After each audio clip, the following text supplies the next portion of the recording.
Assalamualaikum warahmatullahi wabarakatuh. Perkenalkan, nama saya Hafifah, nomor induk mahasiswa 19423002. Kali ini saya akan membahas mengenai kemiskinan dalam perspektif Islam untuk memenuhi tugas ulangan akhir semester Pemikiran dan Sistem Ekonomi Islam yang diampu oleh Ibu Martini Dwi Pusparini, Sarjana Hukum Islam MSI. Baik, secara umum kemiskinan adalah keadaan di mana terjadi kondisi ketidakmampuan untuk memenuhi kebutuhan dasar seperti makanan, pakaian, tempat berlindung, pendidikan, dan juga kesehatan.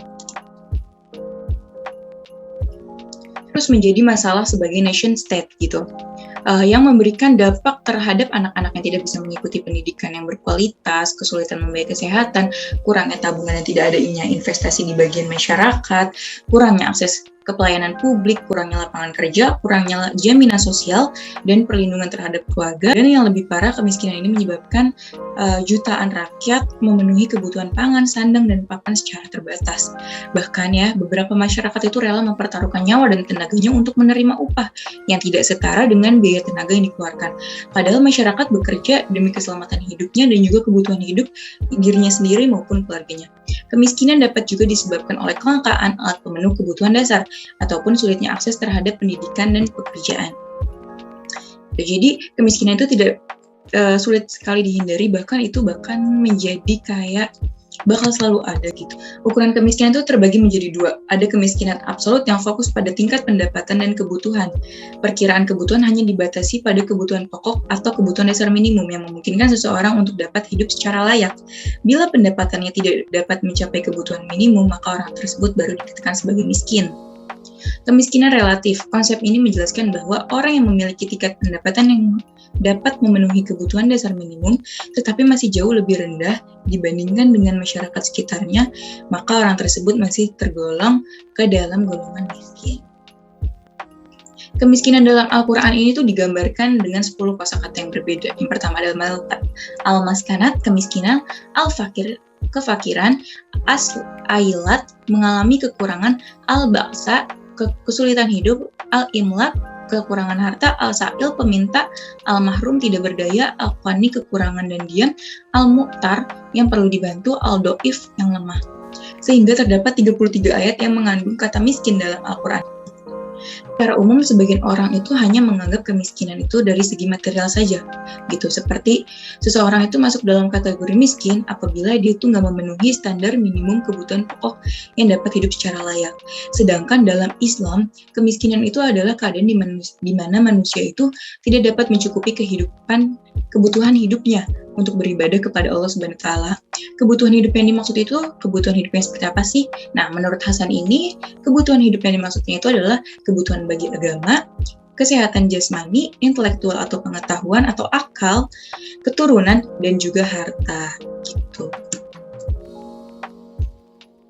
Nah, kemiskinan dalam ekonomi konvensional itu biasanya diestimasi dengan melihat siapa yang hidupnya berada di bawah garis kemiskinan. Nah, sedangkan menurut ekonomi Islam itu kemiskinan itu diestimasi dengan tingkat kecukupan. Maksudnya adalah yang hidup di bawah tingkat kecukupan itu tergolong miskin. Sedangkan tingkat kecukupan di sini itu dapat dilihat dari terpenuhinya tujuan-tujuan syariah seperti maqasid al-syariah, yaitu terlindunginya agama, jiwa, akal, keturunan, dan harta gitu. Jadi apabila hidup di bawah tingkat kecukupan yaitu agama, jiwa, akal, keturunan, dan harta, itu baru dikatakan tergolong miskin, bukan hanya karena melihat berada di bawah garis kemiskinan saja gitu. Konsep miskin dalam Islam itu cakupannya sangat luas, pakai banget gitu ya.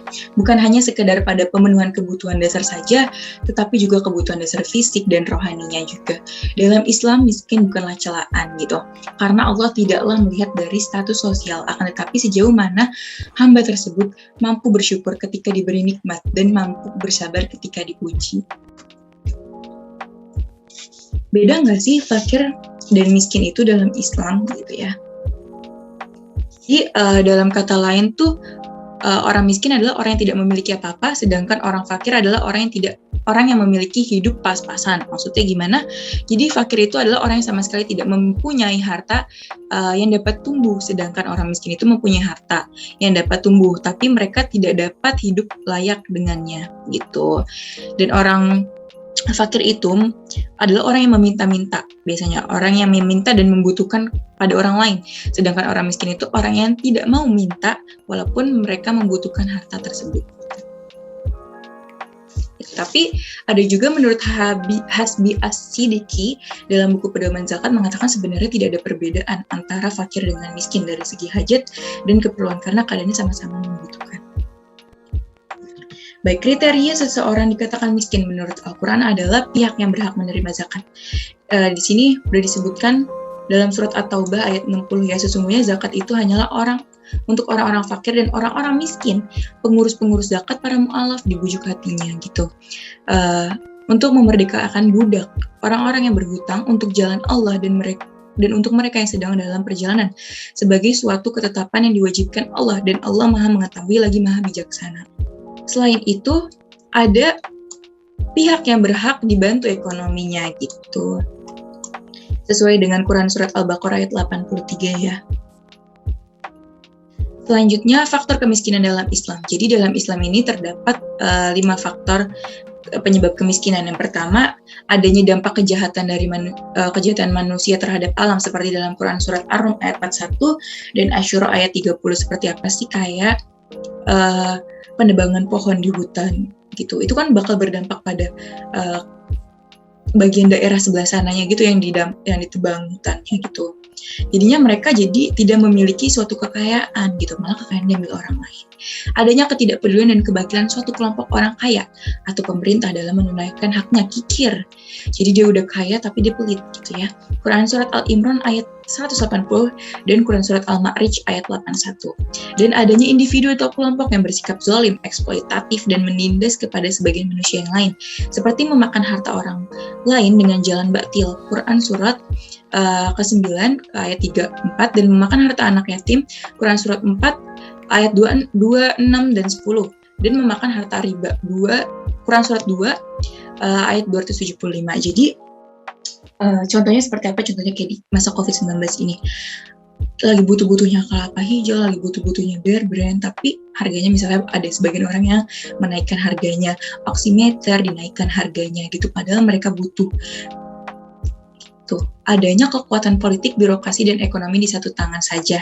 Itu juga dapat menyebabkan kemiskinan. Adanya masalah eksternal seperti bencana alam, peperangan, sehingga negeri yang semula kaya berubah menjadi miskin. Gitu. Ini dapat menjadi faktor.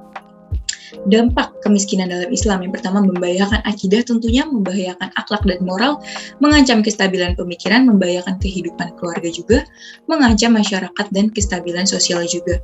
Kenapa demikian? Dampaknya tuh sangat luar biasa banget ya, bagi mental juga, bagi fisik juga, karena membahayakan akhlak dan moral tentunya. Seperti apa sih gitu dampaknya?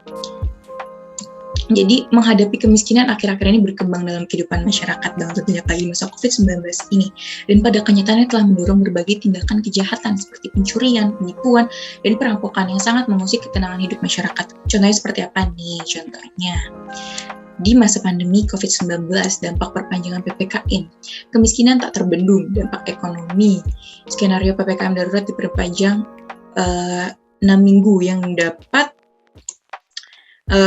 akan adanya gelombang kemiskinan yang nantinya akan lebih tinggi. Selanjutnya, dari tindakan dampak-dampak yang tadi, dampak-dampak kemiskinan. Nih, warga berhasil mengamankan pelaku diduga maling laptop. Ini berada di Bekasi dan dia wanita. Netizen itu komen bahwa ini akibat dari adanya online ya, sekolah online, pendidikan online gitu yang membutuhkan suatu keadaan nih, orang harus ngapain gitu. Sedangkan mereka butuh. Jadi tentunya mereka ambil tindakan yang nggak wajar gitu lah istilahnya. Dan yang kedua ini tidak memakai masker, maka pekerja langsung dipecat saat itu juga gitu. Nah, upayanya apa sih dalam ekonomi Islam dengan mengatasi kemiskinan ini? Yaitu oleh karena itu Islam menganjurkan agar kemiskinan terhindar, antara lain mengembangkan sumber daya manusia untuk kepentingan masa depan dan depan kehidupannya, termasuk sumber daya alamnya tentunya. Yang kedua, mengharuskan manusia menaati di aturan Allah yang sudah dijelaskan dalam Al-Quran dan As-Sunnah, di mana aturan tersebut menjadikan manusia bahagia di dunia maupun di akhirat. Nah, contohnya apa sih upaya dalam ekonomi Islam ini? Ya, biar agar manusia itu rajin bekerja, rajin mencari kemakmuran juga, terus juga menjauhi sikap yang memonopoli, terus dia itu mengupayakan untuk memperbaiki dirinya sendiri dulu dan meningkatkan kemampuan sumber daya manusia untuk masa depan, terus memiliki sikap jujur, adil, pokoknya sikap-sikap yang baik dan tidak boros tentunya ya dalam menjalani hidup gitu, sehingga bisa menjadi kaya dan hilanglah kata miskinnya. Berinvestasi dengan cara berdagang, bisnis, jual beli secara halal juga tentunya, menjauhi riba ya, menjauhi transaksi-transaksi itu juga dapat mengurangi kemiskinan dan juga menghindari ya tadi transaksi yang ribawi. Dilihat dari sejarah perkembangannya, maka syariah itu mempunyai keterkaitan kesetaraan di mana hal tersebut merupakan tujuan pengentasan kemiskinan nih. Yang di Hifz al-Mal, perlindungan harta, tanpa kemiskinan, tanpa kelaparan. Nah, gimana sih pengentasan kemiskinan dalam perspektif makosid syariah? Ya tentunya dalam menjaga agama kita memperharus kegiatan penunjang keagamaan, ya, rajin beribadah, seperti itu ya. Akhlak dan sikap yang baik, tidak boros. Dalam menjaga jiwa, kebutuhan makanan, perumahan, pakaian, kesehatan, kebutuhan psikologi atau mentalnya. Dalam menjaga akal, akses pendidikan dasar harus terpenuhi. Kegiatan penunjangan pemikiran ilmiah, akses pendidikan yang lebih tinggi. Dalam menjaga keturunan ya tentunya pernikahan dan keluarga yang berintegritas. Dalam Hifz al-Mal ini, pengenalan lembaga keuangan dan investasi untuk mengatasi kemiskinannya. Lalu, pemanfaatan sumber daya alam juga untuk mengatasi kemiskinan, pendapatan yang halal, dan pengelolaan harta ini sama seperti yang ada di upaya dalam ekonomi Islam ya, yang menjaga harta ini gitu, dengan menjauhi transaksi-transaksi juga, mencari pendapatan halal untuk berinvestasi dengan berdagang secara halal, jual beli gitu. Selanjutnya, kewajiban setiap individu. Ini upayanya dalam kewajiban setiap individu bahwa bekerja merupakan suatu yang utama untuk memerangi kemiskinan, modal pokok untuk mencapai kekayaan dan faktor dominan dalam menciptakan kemakmuran dunia. Dalam tugas ini, Allah telah memilih manusia sebagai khalifah untuk mengelola bumi. Kewajiban masyarakat luas ya. Jadi adalah membantu keluarga oleh rumpun keluarganya, dan kewajiban yang setiap individu untuk membantu anggota masyarakat lah ya. Nah, contohnya jaminan keluarga nih, ya, bahwa sebagian harta yang akan diinfakkan, maka orang yang paling berhak mendapatkan lebih awal adalah kerabat terdekat.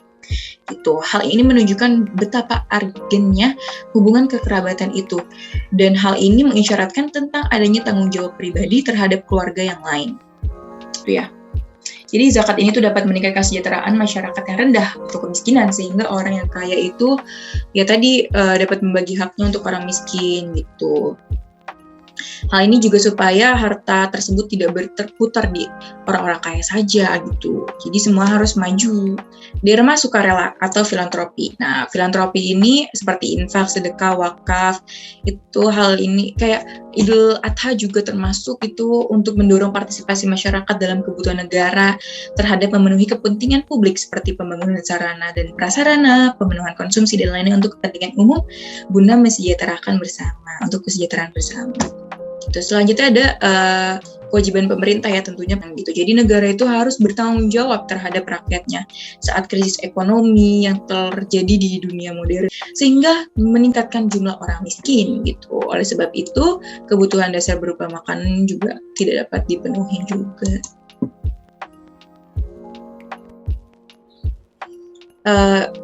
Selanjutnya ada usaha yang dapat dilakukan oleh negara. Yang pertama, menyusun regulasi pro-syariat. Jadi, syariat ini harus berhubungan dengan pengentasan kemiskinan, diantaranya seperti regulasi mewajibkan penunaian zakat dan kewajiban lain, seperti larangan riba, larangan distorsi. Terus juga, pemerintah juga harus memanfaatkan perbendaharaan negara, seperti pajak atau pungutan, diperuntukkan bagi orang-orang miskin gitu loh. Antar negara organisasi kerjasama Islam atau OIC atau OKI dulunya ya, untuk mengentaskan kemiskinan tentunya kan. Jadi ada dananya dia tuh untuk mengentaskan kemiskinannya. Pengintegrasian sosial antara negara OIC. Selanjutnya, upaya yang dapat dilakukan oleh pemerintah lagi adalah melakukan kerjasama dengan pihak non-pemerintah. Jadi menjalin kerjasama yang memiliki visi yang sama, yaitu dengan mengataskan kemiskinan. Terus juga pembentukan lembaga pemerintah yang khusus menangani masalah kemiskinan, menjaga sumber daya alam SDA untuk publik, karena pada hakikatnya sumber daya alam yang dimiliki oleh negara adalah milik Allah. yang pemanfaatannya diberi kepada manusia untuk mencukupi kebutuhan dasar manusia, agar manusia mampu beribadah kepada Allah. Jadi nggak hanya satu pihak saja. Sekian dari saya. Wassalamualaikum warahmatullahi wabarakatuh.